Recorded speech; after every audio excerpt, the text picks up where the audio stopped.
We're here with Philipp Schmidt, who's the co-founder of Peer-to-Peer University and an MIT Media Lab Director's Fellow. His track at DML 2014 is on open technologies for learning, putting the learners in charge. So what's exciting about your track, Philipp?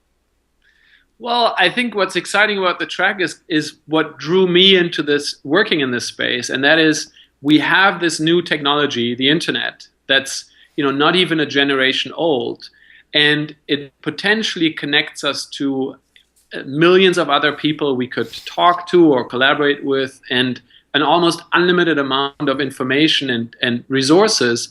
And we haven't really figured out how to make that useful for learning.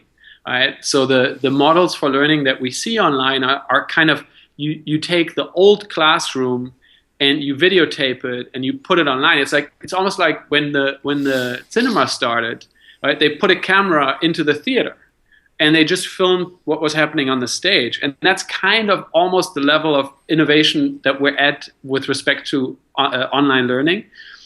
And I feel like the tool is so much more powerful, and especially for learning. And now is the time where people are starting to innovate and experiment and figure out, like, how can you connect to other people that are interested in the same things? How can you work on things together online? How can you discover new things you might be passionate about that you had never even thought about before? And all of that really puts the learner in the center of this, right? So it's not anymore the institution that's delivering something to you or saying this is what you should be interested in or this is what you should be learning, but it's you kind of at the center of this amazing network of people, of content, of videos that you can pull new communities together depending on what you want to do at this particular time. So I think that's exciting. I think for people who are interested in learning, that's exciting that we have this new medium that still feels very undiscovered, and that we can build new institutions and new tools and new platforms together. And all of us learn in the process.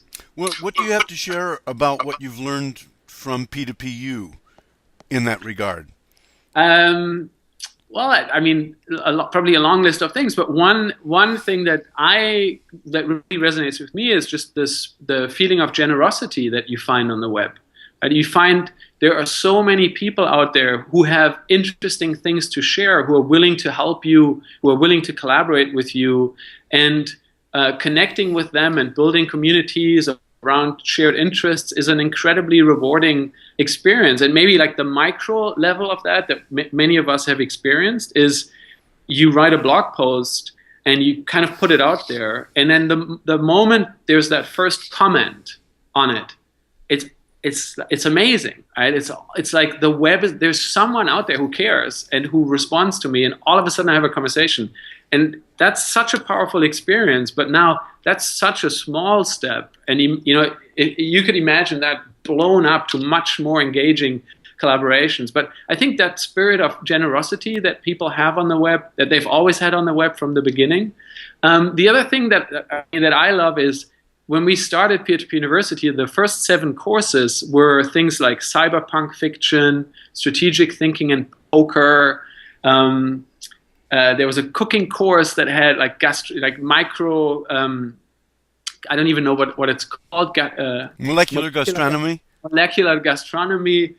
And it was like all of a sudden it's like, you're looking at the set of courses that you can take at university, and it's a pretty manageable bookshelf.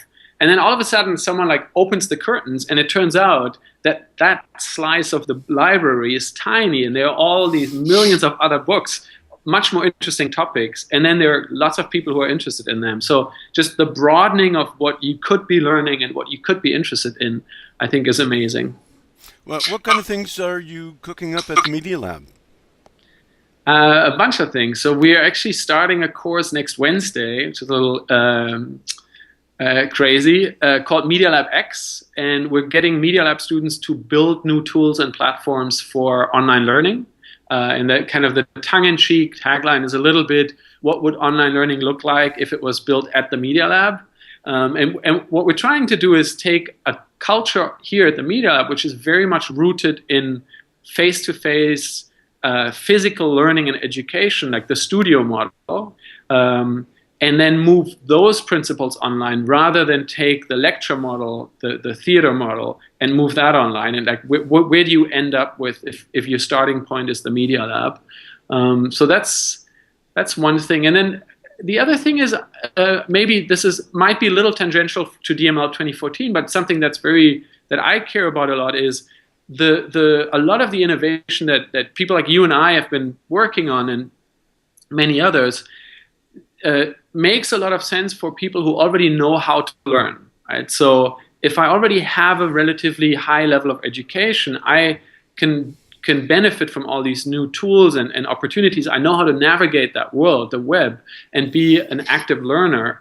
But I would argue, and I would love your thoughts on this, but I would argue we haven't really made major inroads with communities who are struggling in the education system. So people who, dropouts in college, who can't find a job because they don't have a degree, or people who don't even get to college, right? They don't have the basic skills, writing, numeracy, literacy, problem solving. They don't really understand why they should go to college, and actually college is maybe not the most important thing, but like they don't really know how to get ahead in their lives and do the things they want to do and get the learning that they need to do that.